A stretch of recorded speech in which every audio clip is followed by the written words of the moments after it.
Naikumbuka Ijumaa ile, Ijumaa ambayo tangu saa 9 giza lilitanda katika dunia.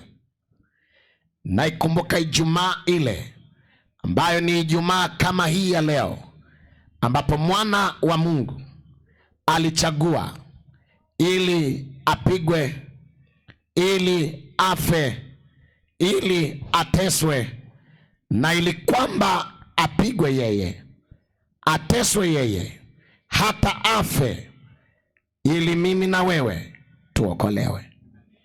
Na ninampenda Yesu ambaye baada ya kuingia kwenye kesi, Baraba akafunguliwa, ila yeye akabeba si tu makosa ya Baraba, amebeba makosa ya Kenya yote. Amebeba makosa ya Kenya yote. Amebeba makosa ya Afrika. Amebeba makosa ya ulimwengu. Anakubali uzinzi wako au bebe yeye, maneno yako mabaya ayabebe yeye.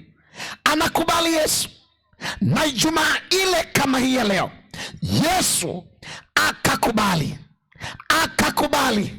abebe laana ili sisi tuitwe wabarikiwa, abebe dhambi ili sisi tusafike, abebe umaskini ili mimi na wewe tuwe matajiri. Jamani, Bwana asifiwe.